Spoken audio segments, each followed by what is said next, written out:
Olá, estamos reunidos mais uma vez no canal Evangelho Luz do Caminho para que possamos ter as passagens de Jesus como exemplo edificante para as nossas vidas, como proposta filosófica, para os nossos direcionamentos, pensamentos e para as nossas atitudes. Hoje nós falaremos sobre a passagem de Mateus, capítulo 16, versículo 18. Antes de iniciarmos, nós faremos aí uma breve oração para que possamos ter o direcionamento, ter a intuição, e que Jesus nos ilumine neste momento. Amado Jesus, nos colocamos, Senhor, na sua presença, rogando a Ti a vossa luz, o vosso discernimento, o vosso direcionamento, para que tenhamos, Senhor, a intuição, a boa palavra, os bons pensamentos neste momento, para que possamos, Jesus, ser luz para nós e para todos os outros. Desde já, Senhor, agradecemos por estarmos aqui reunidos para refletirmos sobre os vossos ensinamentos. Então hoje nós faremos uma leitura de Mateus 16, capítulo 16, versículo 18. Então, que diz assim: também eu te digo que tu és Pedro, e sobre esta pedra edificarei a minha igreja, e as portas do Hades não prevalecerão.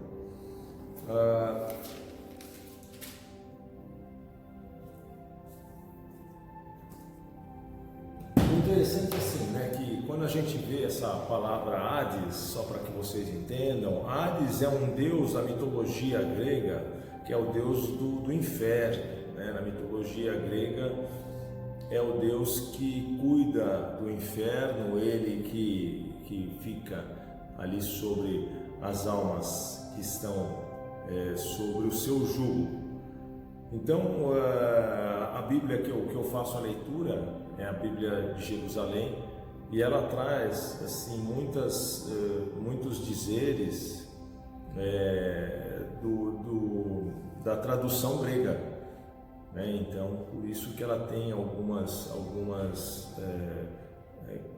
fatores diferentes, vamos supor, dessas Bíblias que elas são traduzidas e querem criar uma explicação muito densa, algo muito fácil. Só que tem um porém, o excesso de tradução, muitas vezes, ele leva a perder a questão da originalidade do texto. Eu acho muito interessante na leitura do Evangelho nós nos darmos a oportunidade também de pesquisar um pouco, para que nós possamos ter assim um contexto até de época, um contexto até da própria história, enfim, Mas vamos direcionarmos aí ao nosso objetivo de hoje, em que fala que sobre esta pedra, que Jesus fala, tu és Pedro, sobre esta pedra edificarei a minha igreja, e as portas do Hades, que seria, vamos supor, se nós fôssemos fazer um entendimento mais breve, seria que as portas do inferno não prevalecerão sobre ela. E se nós vermos aí a etimologia, o que é a etimologia? A etimologia é o estudo da palavra na sua origem. Como que era essa palavra? Ela era conhecida na sua origem. Então assim, a etimologia ela estuda justamente a origem da palavra, quando ela foi iniciada a ser utilizada, qual o significado daquela época. Então, para que nós possamos entender assim a etimologia da palavra igreja, né? E que nós tenhamos também um direcionamento sobre o que Jesus aí nos vem ensinar sobre a questão da igreja. A gente tem que entender, né, o significado da palavra igreja, né, na sua etimologia. O que é isso? Na sua origem. O que queria dizer na sua origem a palavra igreja? Então vamos lá. A etimologia da palavra igreja. Este termo tem origem no grego, eclésia, que quer dizer uma assembleia de cidadãos livres. Foi adotado pelos autores do Novo Testamento e empregado para referir a uma nova aliança do povo de Deus. Com o passar do tempo, a palavra igreja adquiriu um novo significado: edificação dedicada ao culto religioso. Na época de Jesus, a palavra igreja, ela tinha o significado.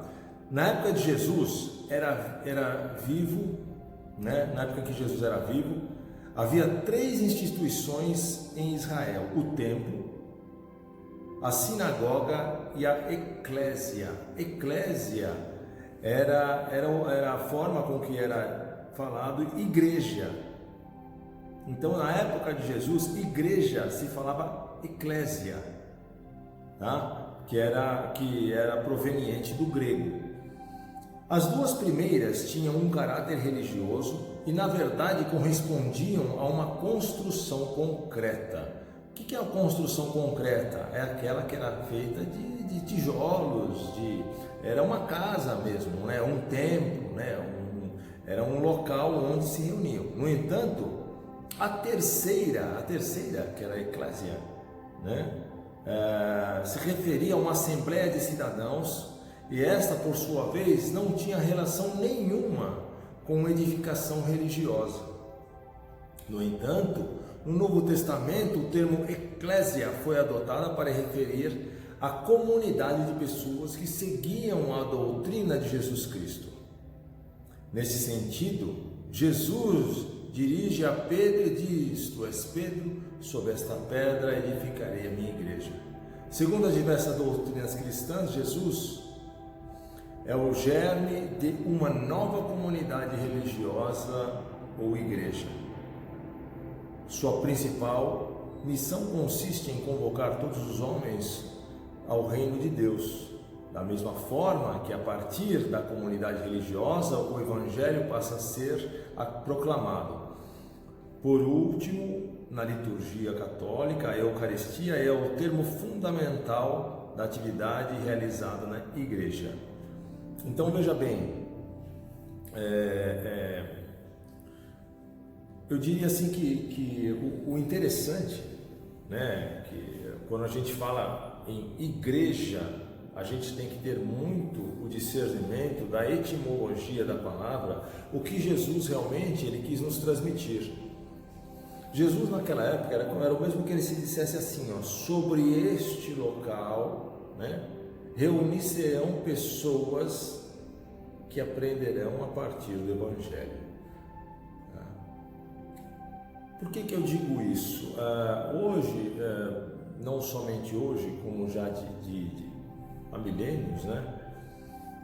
É muito comum nós vermos as questões de brigas, de guerras até sobre a questão religiosa. Jesus ele nos traz um entendimento tão vasto e tão grande sobre isso, que em momento algum ele nos diz sobre religião, ele nos fala sobre igreja, ele nos fala sobre reunião de pessoas. Em momento algum Jesus ele nos direciona sobre essa ou aquela religião, né? Aliás, Jesus muitas vezes ele se depara em momentos em que ele tem que contradizer até os senhores do templo, né, os sacerdotes, porque eles tinham pensamentos e direcionamentos muito adversos aos ensinamentos de Jesus e muito enganosos por sua vez. O interessante é que Jesus ele nos traz assim esse ensinamento que é para nos mostrar o seguinte, que não importa a religião que a pessoa siga, importa na verdade ele estar se direcionando para o caminho da paz, do amor, da fraternidade, para o caminho do bem. Cada um se encontra num momento de edificação e num momento de construção que deve ser respeitado. Não existe em momento algum aquele que fala assim, não, a minha religião é melhor que a sua. A minha religião, ela presta um culto melhor. E é interessante que é muito messiânico o que a Bíblia nos traz nesse sentido, porque em Tiago ele fala muito abertamente que sem obras a fé ela é vazia. Então veja bem, se você, eu ou qualquer pessoa, né, se agarra num contexto de religião e você acaba esquecendo os contextos e direcionamentos do Evangelho, né, você deixa de ter o direcionamento cristão e fica somente com o direcionamento religioso, que muitas vezes é dotado de regras, de dogmas, de direcionamentos equivocados, porque veja bem, a religião não é de Deus, a religião é do homem, né? Não digo que as pessoas não devam ter religião, as pessoas devem ter religião sim, mas as pessoas têm que ter o direcionamento do respeito, do amor ao próximo, do direcionamento do convívio, né? Porque Jesus respeitava todos. Jesus, ele não tinha separatismo nenhum. Jesus ele nos trouxe justamente o direcionamento do crescimento espiritual a partir de você poder enxergar muitas vezes o que o próximo lhe traz e tomar aquilo como direcionamento de vida, né? Até como ensinamento, mas não como julgamento. O interessante, e eu acho que é muito propício para o nosso momento de reflexão, é que assim, se você se julga por demais superior ao outro, né, na verdade você está sendo infinitamente inferior, porque nessa superioridade, muitas vezes quando a gente se julga superior ao outro, né, você se sobrepõe por demais àquela pessoa, né, e você deixa de realizar o que? O amor, o direcionamento, é saber ouvir, saber servir, saber estender a mão, se mostrar amigo, se mostrar a serviço. Jesus é o que ele fazia. Ele não julgava, ele ajudava, ele estendia a mão, ele se mostrava amigo, mestre. Jesus ele procurava nos ensinar, nos direcionar. Se Jesus fosse degladiar sobre questões religiosas, Jesus não teria feito a messiânica que fez e não teria sido o mestre que foi. Então Jesus é o mesmo que ele falasse assim: o que interessa é que as pessoas tenham um direcionamento quanto ao Evangelho, mas tenham um direcionamento sobre este Evangelho vivo, que esse Evangelho torne-se nas suas vidas algo vivo, algo pulsante, algo que vai fazer você ter direcionamentos e ter passos assertivos. Porque se você for ficar, veja bem, degladiando sobre religião, você vai querer ser o juiz do outro, porque você vai ficar procurando algo na religião do outro para que você possa apontar e, enfim, diminuir a pessoa. Sendo que Jesus, o que ele fazia? Jesus ensinava. Jesus não falava para a pessoa que você está errado, que você é isso, não.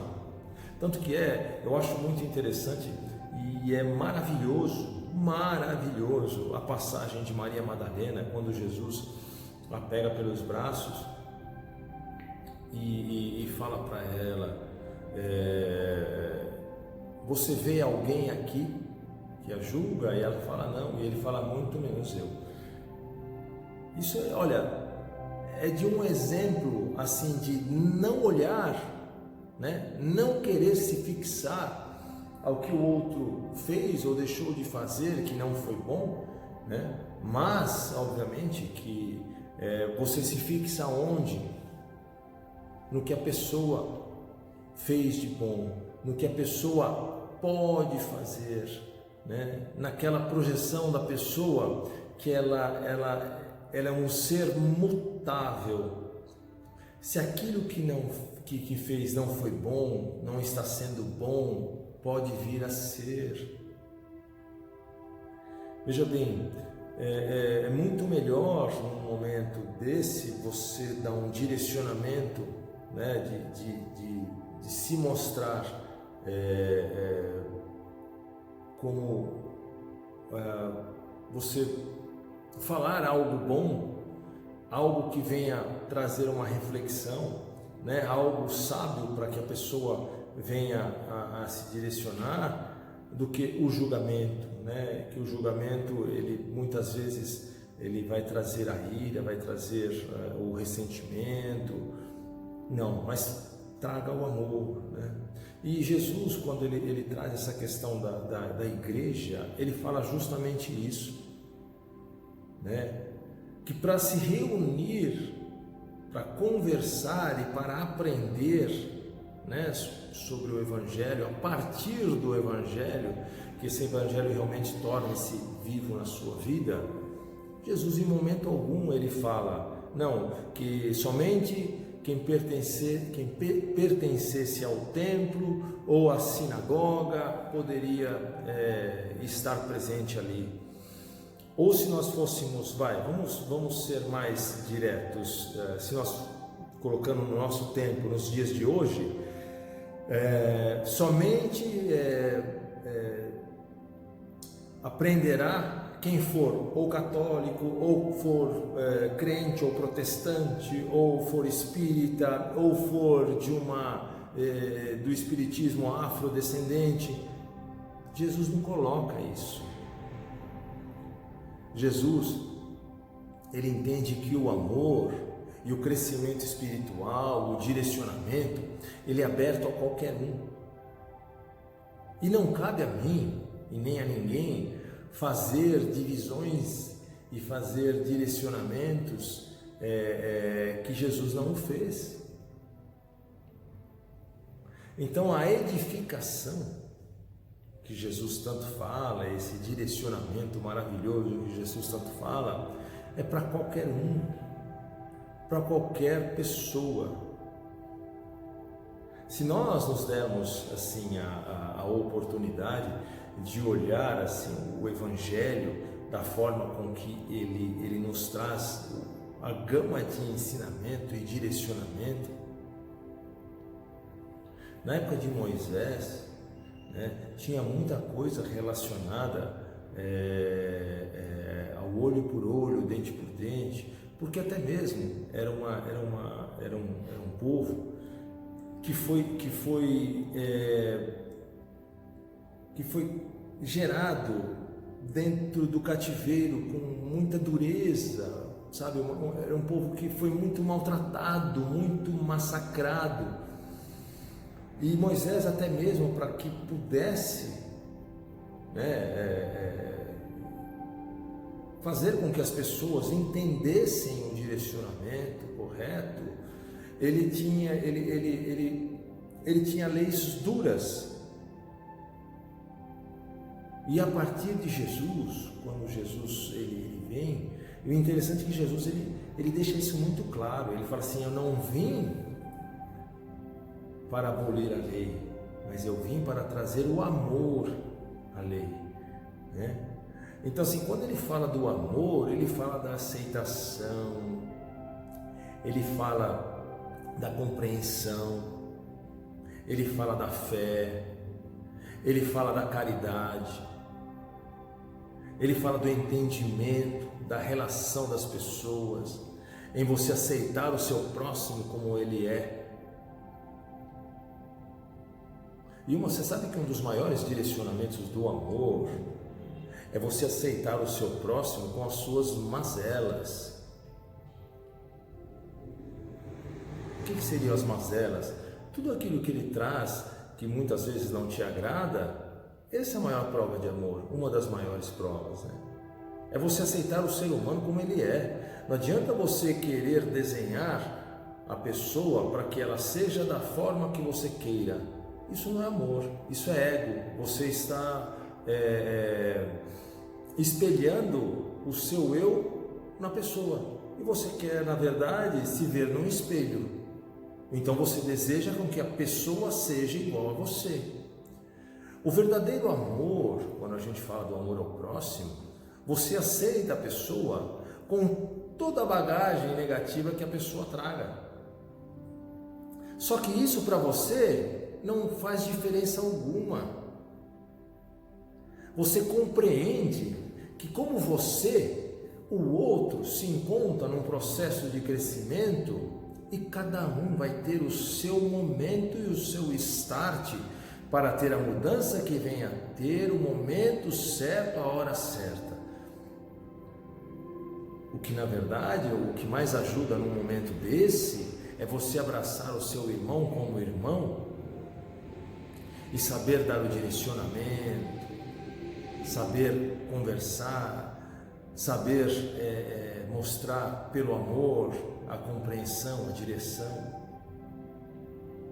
Então, Jesus, ele nos traz assim um ensinamento tão gigantesco, que se nós olharmos na história, quantas guerras religiosas não existem, não existiram, e Jesus em momento algum ele fala de divisão religiosa.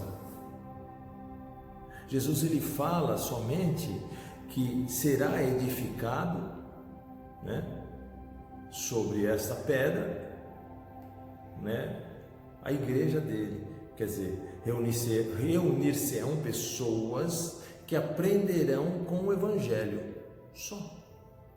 Muito simples, muito direto e muito messiânico o que ele fala. E eu acho interessante até mesmo porque, e só complementando, quando Jesus ele nos fala sobre essa questão e essa igreja, né, as portas do Hades, no caso o inferno, né, não prevalecerão sobre ela. Porque o que ele quer dizer com isso? Que a partir do momento em que você tem um direcionamento do Evangelho, o Evangelho passa a ser vivo na sua vida, e você começa a viver isso intensamente, o que tem de errado, as coisas de errado que houver no mundo, e as coisas que vierem para você, elas não farão parte da sua vida, porque você sabe o direcionamento que você tem que ter, sabe a forma correta que você tem que proceder. Então assim, o que é de errado não prevalecerá sobre você, o que é de errado não fará parte da sua vida, porque o que faz parte da sua vida é o Evangelho. Então assim, é muito gigantesco. E só o fato de você aceitar o seu irmão da forma com que ele é, a bagagem com que ele traz, seja de qual for religião, seja o muçulmano, seja o judaísmo, seja o espiritismo, seja o protestante, seja o católico, enfim, não tem que haver, porque Jesus em momento algum falou que tinha que ser desta forma. E o significado de igreja, foi o que Jesus nos disse, é reunião de pessoas, não disseminação religiosa. E quando a gente fala em reunião, você aceita as pessoas como elas são, com suas mazelas, com suas bagagens ruins, com suas bagagens boas. E ali existe um ensinamento mútuo, onde o amor prevalecerá com todos os seus braços, os braços da paz, da compreensão, da benignidade, sabe, da caridade, da fé. E é interessante, né, que Jesus, ele nos traz esse direcionamento, o direcionamento justamente de você não ter, né,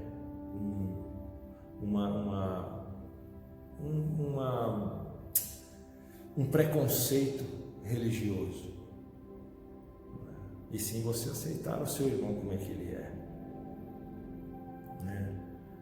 Jesus, ele é tão imenso, que presta atenção, o ensinamento dele serviu, serve e servirá, porque é algo tão gigantesco, né, que é algo que não se torna passado, embora presente, ele sempre será o futuro. É muito interessante. E sobre ainda, para nós terminarmos, sobre a questão quando ele fala do Hades, eu acho que o maior inferno que a gente pode viver, é o inferno dentro de nós mesmos. Porque se você não se der a oportunidade de se autoconhecer, e você se autodirecionar a partir de ensinamentos bons, ensinamentos nobres, o inferno que possa existir dentro de você, ele que vai borbulhar e vai tirar a sua paz. E o pior juiz que nós temos, não é aquele que aponta, é a nossa consciência. Então nós temos que procurar o máximo possível de atitudes assertivas, direcionamentos certos, corretos, para que o nosso juiz interno não nos venha a tirar a nossa paz, ok?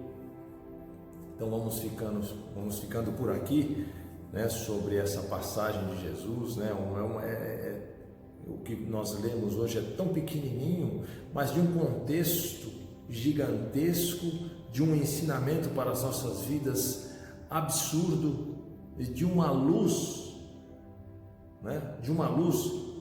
que aí é como aquele farol, que ela abre um caminho para que nós possamos seguir de cabeças erguidas, sem discriminação, olhando as pessoas com amor, com carinho, porque uma das maiores preconceitos que existem no mundo é o preconceito religioso, E Jesus nunca falou sobre religião. Jesus falava sobre igreja e sobre o amor. É isso que Jesus falava. Então vamos terminar fazendo a nossa oração, Senhor Jesus, agradecemos, Senhor, por mais este encontro, agradecemos, Jesus, pelas nossas vidas, pelo ar que respiramos, pelo alimento, por tudo que nos deste, Senhor, por tudo que nos dás. Agradecemos, Jesus, pelos amigos, pelos inimigos. Agradecemos, Jesus, pelas vitórias, pelas derrotas. Agradecemos, Jesus, pelo nosso dia, por mais este dia. Agradecemos, Jesus, pelos nossos familiares, pelos nossos trabalhos, pelos nossos lares. Agradecemos, Jesus, por tudo, Senhor. Agradecemos, Jesus, por poder enxergar, por poder falar, por poder ouvir, por poder andar, pois há tantos, Jesus, que não podem, mas sabemos que um dia, junto a Ti, poderão. E agradecemos, Jesus, pelo vosso amor e por ser nosso grande amor. Muito obrigado, Senhor. Tudo de bom, tudo de melhor e até a próxima. Grande abraço.